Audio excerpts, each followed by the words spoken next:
जय जवान जय किसान। लेकिन दुर्भाग्य से हमारा प्रधानमंत्री जो देश की सर्वोच्च कुर्सी पर बैठा हुआ है वो तो एक नारा दे रहा है, जय अडानी जय अंबानी। उसके लिए अडानी अंबानी के से हटके भारत में कुछ भी नहीं है। उसके लिए अडानी अंबानी के अलावा कोई नहीं है। आप भी देख रहे हैं और हम भी देख रहे हैं। आप देख रहे होंगे किसान ट्रैक्टर मार्च निकाल रहे हैं। पिछले दिनों 4 तारीख की वार्ता असफल रही। इसके पहले भी मैंने बताया था मेरे दोस्तों कि उस वार्ता से कोई कुछ भी हासिल नहीं होगा और कल एक और वार्ता है। उसके पहले किसान आज ट्रैक्टर मार्च निकाले हैं दिल्ली के चारों तरफ। इसका हम और आपको समर्थन करना चाहिए।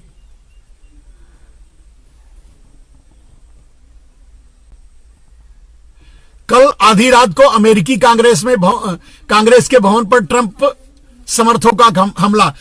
वो चीज जो आप अमेरिका में आज देख रहे हैं मेरे दोस्तों, मेरे भाई ने लिखा है अमेरिका की बात, जो आज आप अमेरिका में देख रहे हैं कल आपको भारत में दिखाई देगा।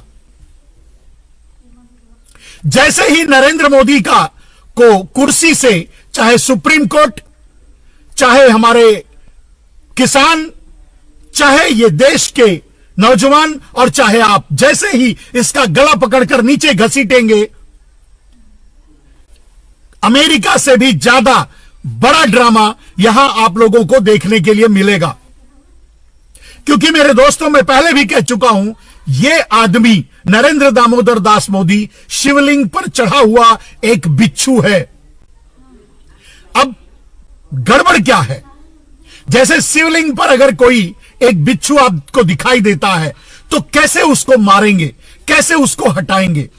अगर उसे मारने जाएंगे तो धर्म संकट बढ़ेगा कि शिवलिंग पर प्रहार होगा। कैसे आप बिच्छू को मारेंगे?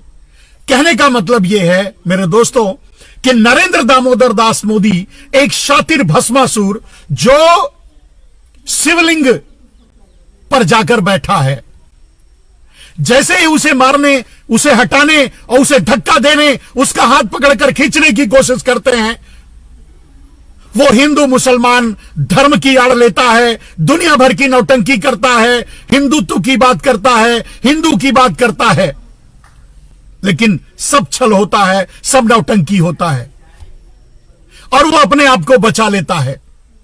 मेरे दोस्तों, इसी तरह से इस बिच्छू को कैसे आप मारोगे, कैसे आप बाहर निकालोगे, शिवलिंग से कैसे उतारोगे, यह बहुत बड़ा धर्म संकट है। इसीलिए बड़ी समझदारी और बड़ी ईमानदारी से इसको वहां से निकालना पड़ेगा। कोई भाई हैं, लिख रहे हैं सर जी, उन्होंने अपना नाम पंजाबी में लिखा, इसके लिए मैं नहीं पढ़ पाया। सर जी, सुप्रीम कोर्ट ने बैलेट पेपर से वोटिंग करवाने से मना कर दिया। सुप्रीम कोर्ट, मेरे दोस्त, आज बड़े आराम से मैं कहता हूं, सुप्रीम कोर्ट नहीं, भारत की जितनी भी संस्थाएं हैं वो नपुंसक हो चुकी हैं, खत्म हो चुकी हैं, उनका अस्तित्व खत्म हो चुका है। आपको सुप्रीम कोर्ट से, आपको किसी भी इंस्टीट्यूट, सीबीआई से, सुप्रीम कोर्ट से, किसी भी भारत की किसी भी संस्था से आप उम्मीद मत कीजिए। आपको, हमको अपनी लड़ाई इस दुर्दांत हत्यारे को, नरेंद्र दामोदर दास मोदी जैसे भस्मासुर को खत्म करने का एक ही तरीका है कि इसको मजबूर कर दो कि यह अपना हाथ अपने ही सर पे ले जाए, और जैसे ही अपना हाथ अपने सर पे रखेगा यह भस्मासुर भस्म हो जाएगा। लेकिन आपको यह बता दूं मेरे दोस्तों, यह आदमी अब अपना हाथ अपने सर पे रख चुका है। कैसे? किसानों ने ही, हम और आप जैसे मजदूरों ने ही इस आदमी को उस कुर्सी पर पहुंचाया, और आज ये आदमी उसी आम जनता, आम नागरिक, आम किसानों पर प्रहार कर रहा है, यानी अपना हाथ अपने सर पे रख चुका है। यह आदमी अब भस्म होकर ही रहेगा, यानी अब यह आदमी खत्म होकर ही रहेगा, बच नहीं सकता, चाहे जितने दिन कुर्सी पर बैठ ले। यह आप याद रखिएगा मेरे दोस्तों। इसलिए सबसे ज्यादा हमको और आपको पूरी ताकत से, पूरी तन्मयता से, पूरी श्रद्धा से किसानों के साथ खड़े होना चाहिए, क्योंकि किसानों पर हाथ डालने का अर्थ है कि नरेंद्र मोदी ने अपने भस्मासुरी हाथ को अपने ही सर पे रख लिया है। अब वो भस्म होना बाकी है। कब भस्म होगा आप इंतजार कर लीजिए। किसानों पर हाथ डाल करके, कृषि पर हाथ डाल करके, किसी कृषि क्षेत्र को अंबानी को बेचने की कोशिश करके नरेंद्र मोदी ने अपना अंत निश्चित कर लिया है। दुनिया की कोई ताकत अब नरेंद्र मोदी को उस कुर्सी पर नहीं बिठा सकती, नहीं बैठे रहने दे सकती। ये आप मान के चलिए, बशर्ते हम ईमानदारी से अपने किसान भाइयों के साथ खड़े रहें। मंगल सिंह कहते हैं सुप्रीम कोर्ट से लेकर सरकारी संस्था जितनी भी सी थी सब बिकाऊ। बिल्कुल सही, बिकाऊ नहीं मेरे दोस्त, बिक चुकी हैं। मैं ये सुप्रीम कोर्ट पर टिप्पणी कर रहा हूं। सुप्रीम कोर्ट चाहे तो जो कदम उठाना चाहे उठा ले। मैं सुप्रीम कोर्ट पर टिप्पणी कर रहा हूं।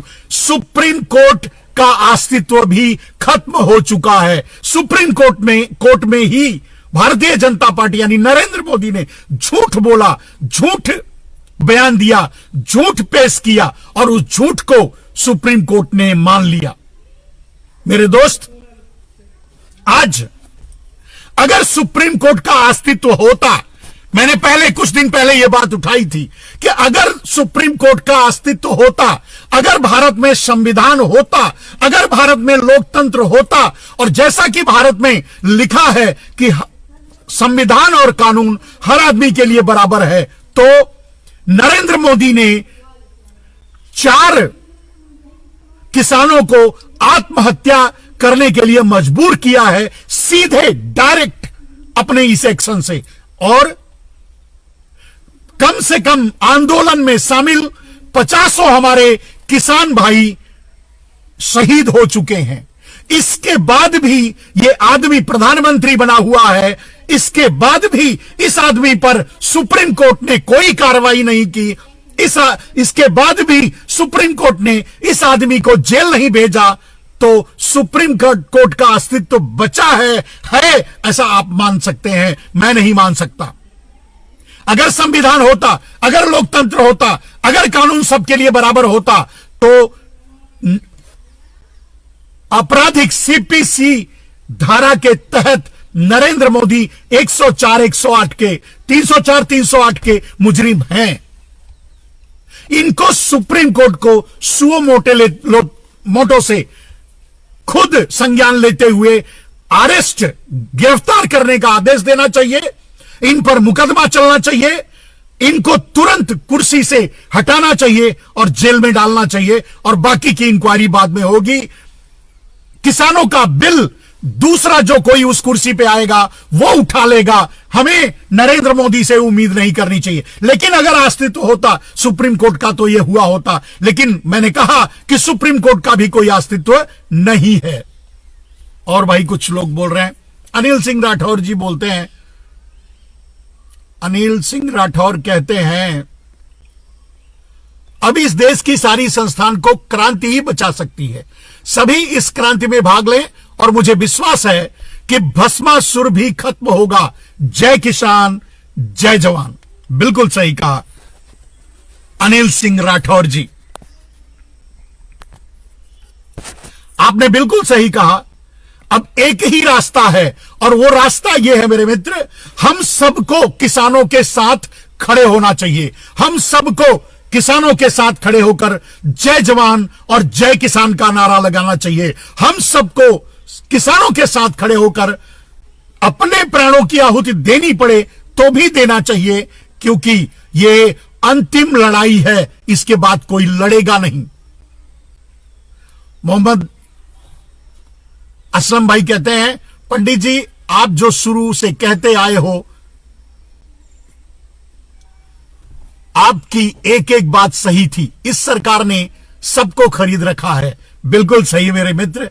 कम से कम जो मुझे शुरू से सुनते हैं, आप जैसे मेरे भाई मेरे मित्र जो शुरू से सुनते हैं, या अभी जो मुझे सुन रहे हैं, मैं उनसे भी प्रार्थना करूंगा कि मेरे पीछे के वीडियो देखिए। 2 साल 3 साल 4 साल 5 साल जिस दिन से यह गद्दी पर बैठा है, उसके 6वें महीने के से ही, मतलब 2015 के शुरू से ही अगर आप मेरा वीडियो देखना शुरू करेंगे तो हम वो सारी बातें बता चुके हैं जो घटनाक्रम आज चल रहा है।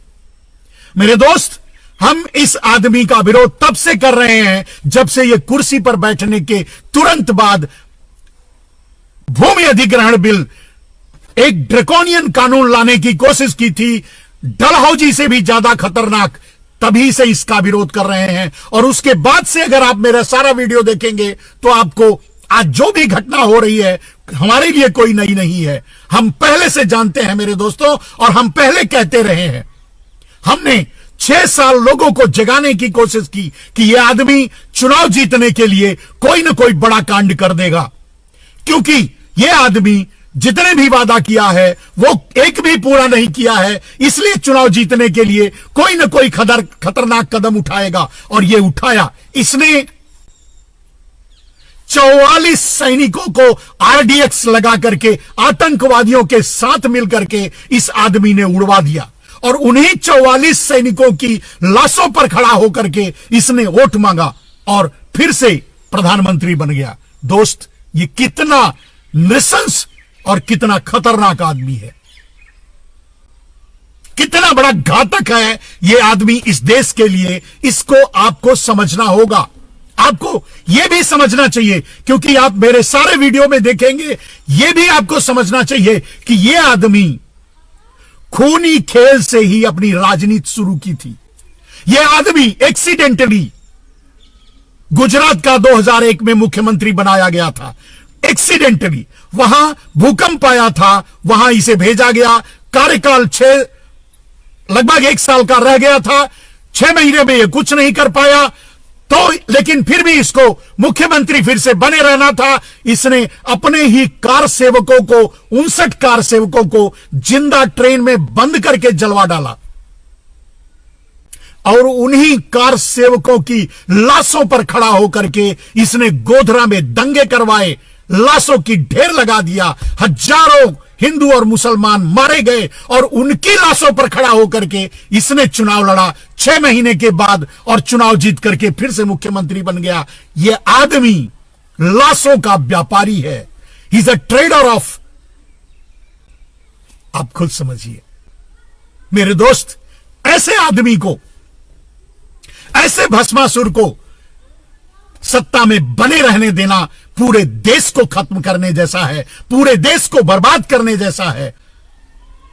हिमांशु जी कहते हैं, पंडित जी काला धन कब आएगा? विदेशों से 2 करोड़ प्रतिवर्ष रोजगार कब से मिला? बिल्कुल नहीं मेरे दोस्त। काले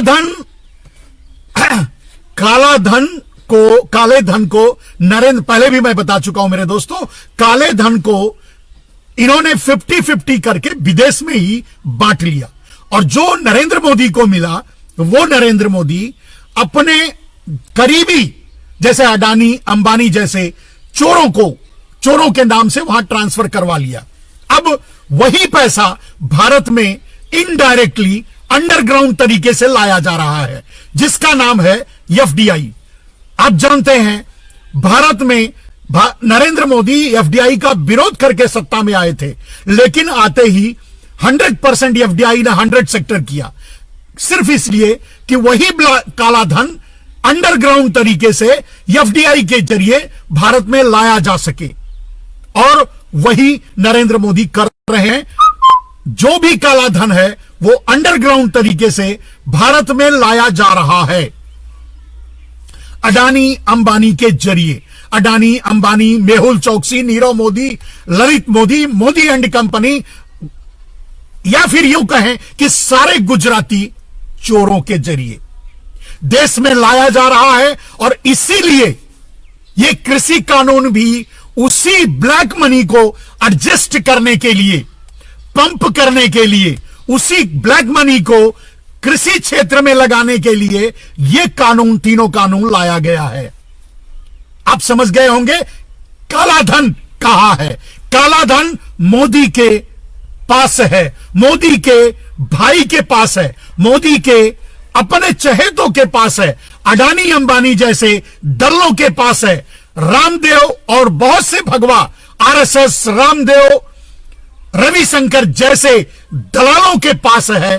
काला धन वह आ चुका है और वो अंडरग्राउंड तरीके से लाया जा रहा है और इन्हीं दलालों के जरिए, और जिसे नाम दिया गया है FDI, foreign direct investment.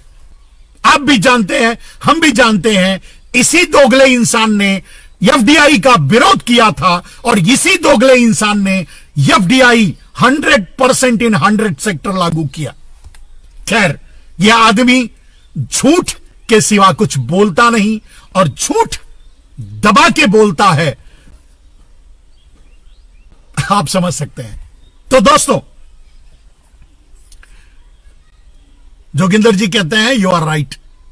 Bunty Arora कहते हैं सर अभी 60% लोग नहीं जानते कि देश में किसान आंदोलन क्या है, सही है या गलत। मेरे दोस्त, मैं भारतीय जनता पार्टी के बड़े नेताओं की बात कर रहा हूं, वो भी रिकॉर्डिंग मेरे पास है।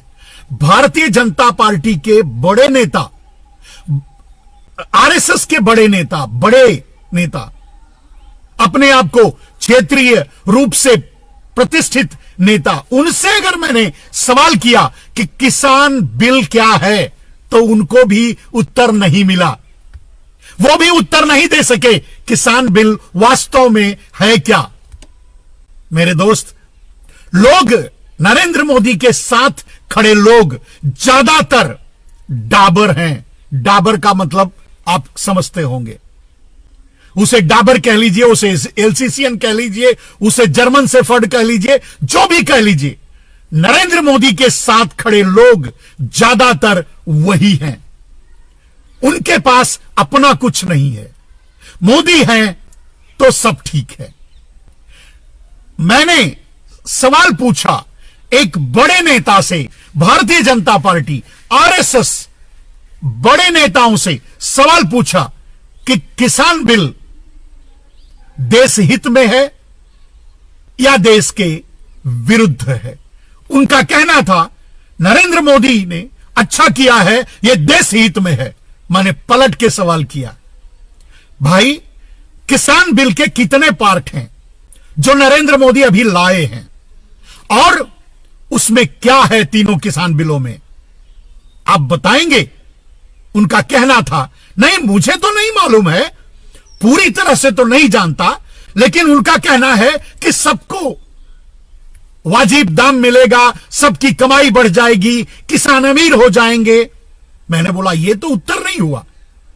आप यह बताइए कि उस किसान बिल में लिखा क्या है, किसान बिल में है क्या। अगर संक्षेप में भी बताइए, तब भी वो नहीं बता सके। अब आप समझ लीजिए कि भारतीय जनता पार्टी में कैसे लोग हैं। भारतीय जनता पार्टी के नेता कैसे हैं। भारतीय जनता पार्टी के नेता नरेंद्र मोदी की तरह ही चौथी फेल है। भारतीय जनता पार्टी और आरएसएस के नेता वैचारिक रूप से नंगे हैं, वैचारिक रूप से खाली हैं। उन्हें खुद भी पता नहीं कि वो क्यों नरेंद्र मोदी के साथ खड़े हैं। ऐसे आदमी से आप क्या उम्मीद करोगे। दोस्त, ये तीनों किसान बिल नरेंद्र मोदी का अंत करेगा, नरेंद्र मोदी का खात्मा करेगा। क्यों, उस विषय पर बताता हूं। मेरे दोस्त, ये तीनों किसान बिल लाएंगे नरेंद्र मोदी, इसीलिए नरेंद्र मोदी प्रधानमंत्री बनाए गए थे अडानी अंबानी और चाइना की, अमेरिका की बड़ी कंपनियों के द्वारा। यानी विदेशी पूंजीपतियों और अडानी अंबानी के जरिए ये तीनों किसान बिल नहीं, किसानों की जमीन हड़पने के लिए, कृषि क्षेत्र को पूंजीपतियों के हवाले करने के लिए, इसी शर्त पर नरेंद्र मोदी को प्रधानमंत्री बनाया गया था। और नरेंद्र मोदी जैसे ही पहला कार्यकाल शुरू किया, आते ही उन्होंने भूमि अधिग्रहण कानून लाया, किसानों से उनकी जमीनें छीन करके अपने अमीर जो बनाए थे उन्हें प्रधानमंत्री, उनके हाथों में देने के लिए। वो कानून भी डलहौजी से भी ज्यादा, यानी अंग्रेजों से भी ज्यादा खतरनाक था। क्या था उसमें? आपसे आपकी जमीन ली जाएगी, आप पूछ नहीं सकते, आपको बताया नहीं जाएगा कि क्यों ली जा रही है, आप सरकार के खिलाफ अदालत नहीं जा सकते, सरकार उसे जैसे चाहे उसका प्रयोग करेगी और सरकार आपको उसकी जानकारी या शेयर या किसी तरह की कुछ भी, आपको जो तय करेगी सरकार, उस पैसे को लेकर के उस जमीन को छोड़ देना है। यही उस कानून में था। मेरे दोस्त, आज उसी बिल, यानी जो नरेंद्र मोदी आए थे, प्रधानमंत्री बने थे उस समय, वही भूमि अधिग्रहण बिल आज किसान बिल के रूप में लाया गया है। काम मतलब वही करेगा, यानी किसानों से उनकी जमीन छीनेगा। भ्रम फैलाने के लिए 3 बिल का नाम दिया गया है उसको, उसका मूल एक ही है। इस जो किसान बिल की लड़ाई नरेंद्र मोदी लड़ रहे हैं, वो मूल यह है कि कॉन्ट्रैक्ट फार्मिंग, इसको कहते हैं कॉर्पोरेट फार्मिंग। ये कॉन्ट्रैक्ट फार्मिंग भी नहीं कह सकते, ये है कॉर्पोरेट फार्मिंग। यानी अब बड़े उद्योगपति खेती करेंगे और आप सिर्फ मजदूरी करोगे। उसके लिए पहला बिल, दूसरा बिल और तीसरा बिल। पहला बिल लाया गया, आपके नाम पे किसानों को कहा गया कि आप भंडारण करो। किसान नहीं करेंगे, अब भी नहीं करते, तब भी नहीं करेंगे, आगे भी नहीं करेंगे। पहले भी उनको करने की छूट थी, तो इसमें कुछ भी नया किसानों के लिए नहीं। तो भंडारण की छूट किसको दी गई? अडानी अंबानी को, चोरों को। और उन चोरों को भंडारण की छूट दी गई है जिनके भंडारण के नाते देश में महंगाई होती थी। मोदी भी रोता था, यही आरएसएस चड्डी खोल के रोता था कि महंगाई आ गई है, लोग जमाखोरी कर रहे हैं, लोग भंडारण कर रहे हैं। और जब नरेंद्र मोदी भंडारण का लाइसेंस दे रहा है, यानी जमाखोरी का लाइसेंस दे रहा है, तो सारे चड्ढी वाले हिजड़े और भारतीय जनता पार्टी के जनखे सबके सब पीछे हो गए हैं, नरेंद्र मोदी के साथ खड़े हो गए हैं। अब आप सोचिए, तो ये कानून भंडारण करने के लिए, यानी जमाखोरी का लाइसेंस है। पहला कानून जमाखोरी का लाइसेंस है अडानी अंबानी के लिए। अडानी अंबानी को दे दिया जाएगा तो महंगाई पे तेरा बाप करेगा कंट्रोल। कौन करेगा? पूछने का कोई मतलब नहीं है मेरे दोस्त, कोई पूछेगा नहीं, कोई पूछ नहीं सकता। आप भी जानते हैं, हम भी जानते हैं। चलिए दूसरा बिल लाए। दूसरा बिल भी इसलिए लाए कि अडानी अंबानी पूरे देश में जो भी बचा खुचा कॉन्ट्रैक्ट फार्मिंग के जरिए अनाज कहीं बच जाता है, लोकल बनिया खरीदते हैं, लोकल व्यापारी खरीदते हैं, उनके जरिए भी वो खरीद लें और खरीदने के बाद अपने गोडाउन में पहुंचा दें। यानी जब भी चाहें अडानी अंबानी पूरे देश को ब्लैकमेल कर सकते हैं। अडानी अंबानी चाहें तो पूरे देश को मार सकते हैं। अडानी अंबानी चाहें तो पूरे देश को भूखे मार सकते हैं। अडानी अंबानी चाहें, जब सारा अनाज उनके गोडाउन में होगा, उनके कब्जे में होगा, तो देश का क्या करेंगे कहने की जरूरत नहीं है। अब अगर कोई भी भारतीय जनता पार्टी का हरामी आदमी मिले तो उसे पूछना यही सवाल कि अगर जमाखोरी से महंगाई बढ़ती है और जमाखोरी का लाइसेंस नरेंद्र मोदी बांट रहे हैं, तो महंगाई कंट्रोल कैसे होगी? किसी का भी भला कैसे होगा, चाहे वो किसान हो, क्योंकि किसान को जब आएगा तो किसान तो बेच देगा और किसान से तो पहले ही ले लिया जाएगा। जब खेत में पैदा नहीं होगा उससे पहले ही कॉन्ट्रैक्ट फार्मिंग के जरिए अनाज ले लिया जाएगा। यानी तब कहा जाता है दूसरा बिल कि किसान कहीं भी जाके बेच सकते हैं। अब इन दोगलों से पूछा जाए कि जब अनाज पहले ही कॉन्ट्रैक्ट फार्मिंग के जरिए ले लिया गया तो बेचेगा क्या किसान, भंडारण क्या करेगा? यानी धोखा, यानी गद्दारी, यानी देशद्रोह। नरेंद्र मोदी जैसा मैं नहीं समझता कि इतिहास में, खैर इतिहास की बात उस पर भी बोलेंगे। रघुराज सिंह जी कहते हैं डाबर का मतलब समझ गए, धन्यवाद बंधु। तो डाबर का मतलब ही समझना अच्छा है, क्योंकि नरेंद्र मोदी अडानी अंबानी के दरवाजे पर बंधे हुए डाबर हैं। आज किसान आंदोलन कर रहे हैं। नरेंद्र मोदी की हैसियत नहीं कि इस बिल को वापस ले लें। मेरे दोस्तों, मैं पहले भी कह चुका हूं अपने लाइव में कि Narendra Modi blank signature, resignation पर, अपने रेजिग्नेशन पर ब्लैंक सिग्नेचर करके अडानी अंबानी के हाथों में दे चुके हैं। जैसे ही नरेंद्र मोदी यह ऐलान करेंगे कि मैं बिल वापस लूंगा, वैसे ही नरेंद्र मोदी का इस्तीफा अडानी अंबानी सार्वजनिक कर देंगे, फ्लैश कर देंगे। यह स्थिति है। मोदी की औकात अडानी अंबानी के दरवाजे पर बंधे हुए डाबर से ज्यादा कुछ भी नहीं है। मोदी चाहे तो भी, मैं चैलेंज कर रहा हूं मेरे दोस्त, इस चैलेंज को आप किसी भी भारतीय जनता पार्टी के सामने रख के देखना, आरएसएस के हिजड़ों के सामने रख के देखना। नरेंद्र मोदी की हैसियत नहीं है कि इस बिल को वापस ले लें, क्योंकि यह उनके हाथ में नहीं है। वो जैसे ही वापस लेने की कोशिश करेंगे, उनका इस्तीफा सामने आ जाएगा, जो पहले ही इस्तीफा साइन करके दे चुके हैं अडानी अंबानी को। यानी बिल वापस नहीं लेंगे। कहने का अर्थ यह है मेरे दोस्त, अब या तो किसान रहेंगे और या तो नरेंद्र मोदी।